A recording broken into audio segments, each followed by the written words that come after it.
안녕하세요. 생활불교의 도각입니다. 우리 불자님들 생활을 하시다 보면은 참 뜻대로 안 되지요. 이 세상살이가 녹록지 않습니다. 우리 불자님들 이야기를 하다 보면은 열심히 하는데도 사는 게 힘든답니다. 그렇죠. 뜻대로 안 됩니다. 근데 우리가 인연법을 갖다가 공부를 합니다. 인과법이라기도 하죠. 그리고 연기법이라기도 합니다. 인과법은 전생부터 쭉 이어집니다. 지금도 다음 내생으로 또 하는 행동에서 이어지고요.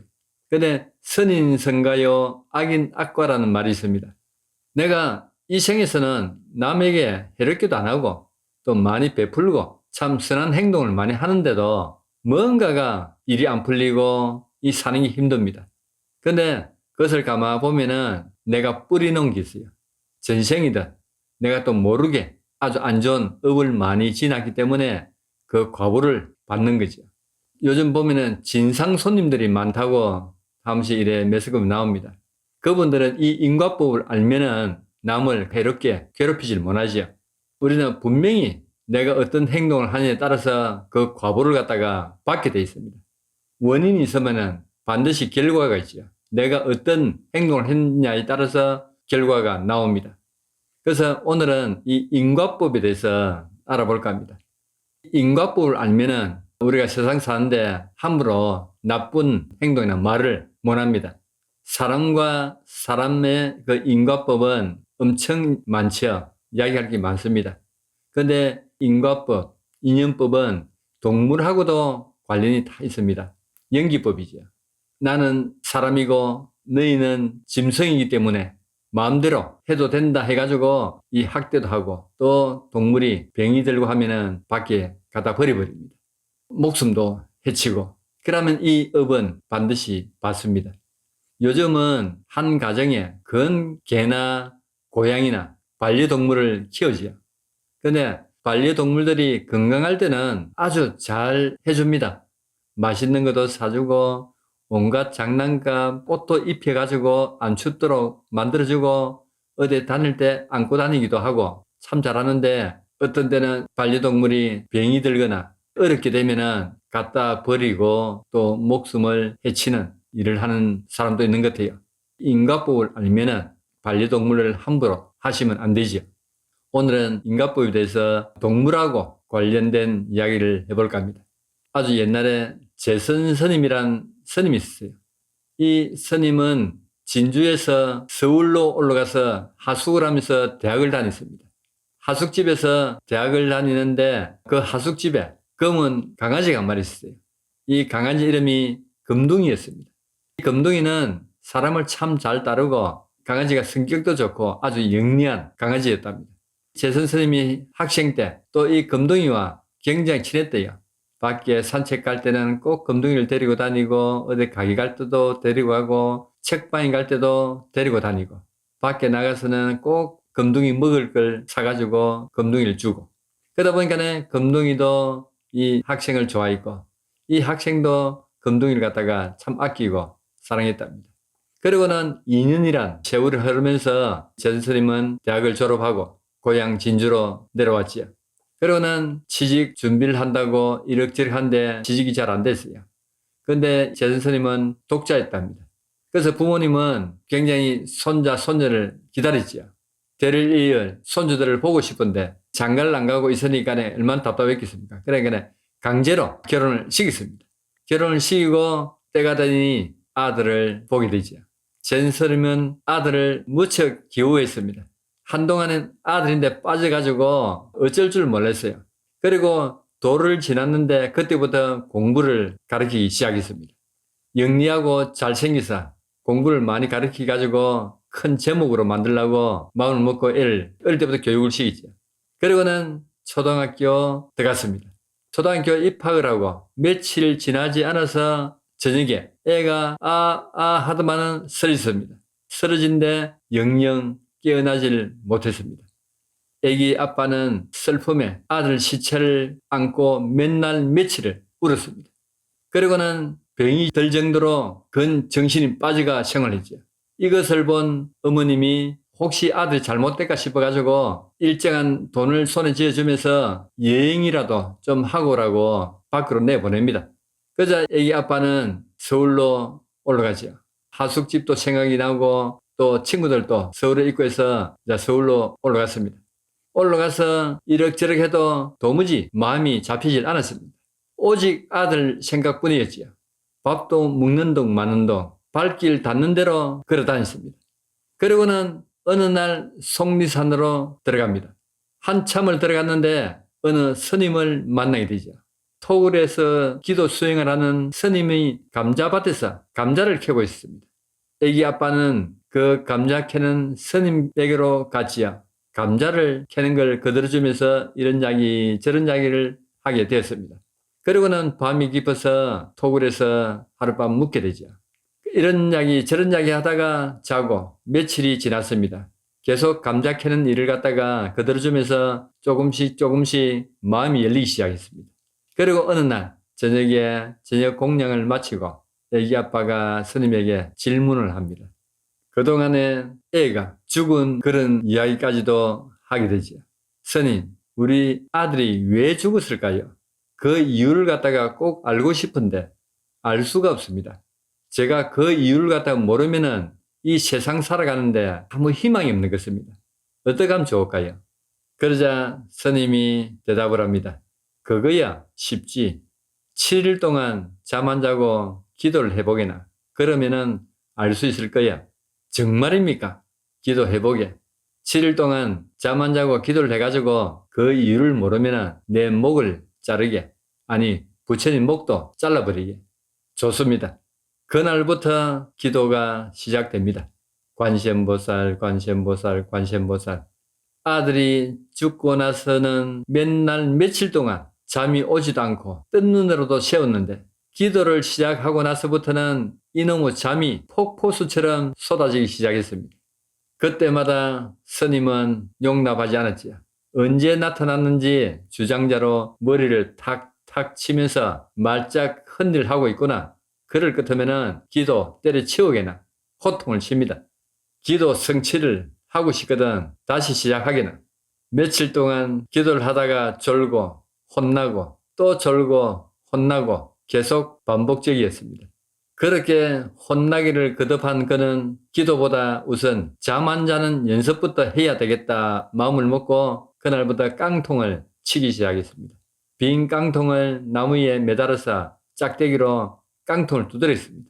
조금이라도 잠이 오면은 깡통을 두드렸지요. 그리고는 감자밭을 왔다 갔다 하면서 뜬 눈으로 밤을 새우고 그렇게 60일이라는 날이 지났습니다. 그때쯤 되니 잠이 오질 않거든요. 아, 이제부터 7일간 내가 잠을 안 자고 기도를 해야 되겠다. 마음을 먹습니다. 그렇게 스님의 지시에 따라서 7일간 기도가 들어가지요. 하루, 이틀, 3일. 물건이 크게 보이다가 작게 보이다가 희미하게 보이다가 사라졌다가 우리 불자님들 7일간 용맹정전 해보신 분들은 그 고통을 아시지요. 6일이나 7일째 되면은 정신이 맑아옵니다. 최고의 고비가 3일에서 4일째지요. 드디어 7일 용맹정전을 잠 안 자고 기도를 마친 그는 아들이 왜 죽었는지 그 이유가 나와야 되는데 도통 알 수가 없었습니다. 아무리 앞을 보고 뒤를 보고 눈을 감고 생각을 해도 답이 안 나옵니다. 왜 아들이 죽었을까? 그 이유를 알기 위해서 일주일 동안 죽을 고생을 하고 스님 지시에 따라서 기도를 했는데 알 수가 없었습니다. 아, 내가 속았구나. 원래 부처도 없고 스님이 나에게 거짓말을 했어. 화가 머리 끝까지 솟아오릅니다. 내가 이곳에서 떠나야지. 스님 말 믿고 기도한 내가 멍청하지. 이왕 내려갈 때야 화풀이나 하고 가자. 부처님에게 욕이나 실컷 퍼붓고 내려가야지. 그리고는 법당으로 갑니다. 법당 문을 열어 제치고 발을 법당 안으로 들은 순간에 법당 문턱에 걸려서 앞으로 나자빠집니다. 나자빠져서 아픈 다리를 잡고 일어서는데 상단 앞에서 죽은 아들이 빙긋이 웃으면서 다가옵니다. 눈을 감았다가 떴다가 감았다가 떴다가 몇 번을 봐도 아들이거든요. 아들아, 네가 왜 여기 있느냐? 안아보자.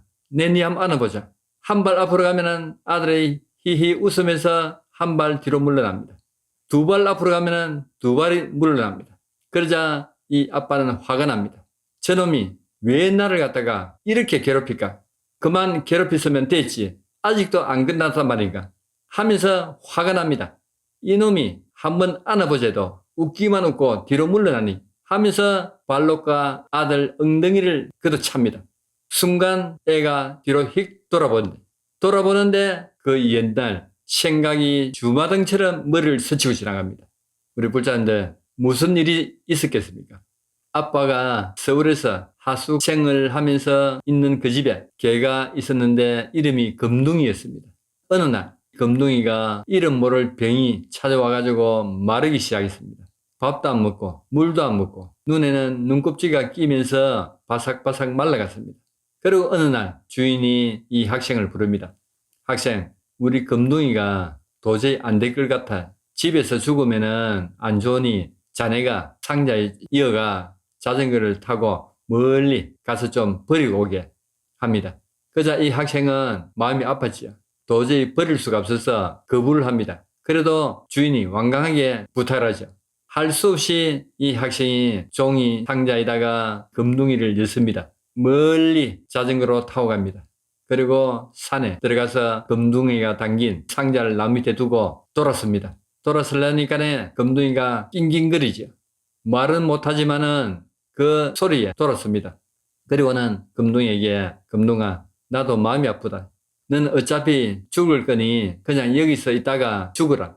나도 마음이 아프지만은 어쩔 수 없다. 하고는 돌아서서 자전거에 올라타서 페달을 밟습니다. 그리고는 뒤에서 소리가 나죠. 이 금둥이가 박스를 찢으면서 밖으로 나왔습니다.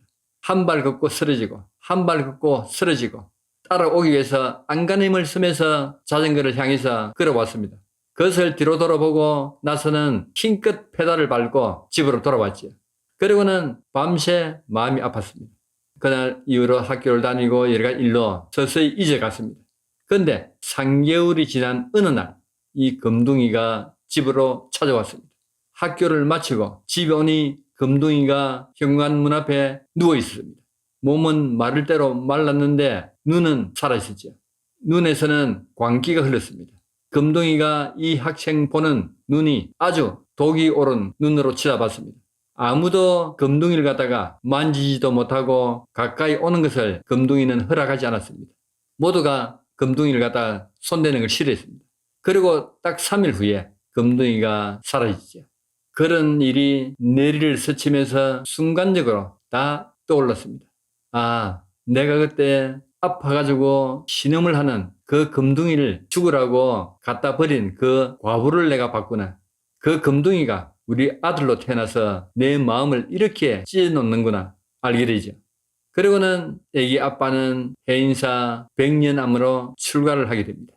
출가를 해서 수행을 하다가 천축산 무문관에 들어가게 되죠. 6년 동안 수행을 합니다. 6년 동안 한 번도 방 밖으로 나오는 적이 없는 고행을 하게 되죠. 그리고는 6년 수행이 끝나서 제선스님은 어디로 가버렸는지 행방불명이 되었답니다. 어느 누구도 제선스님의 행방을 아는 사람은 아무도 없답니다.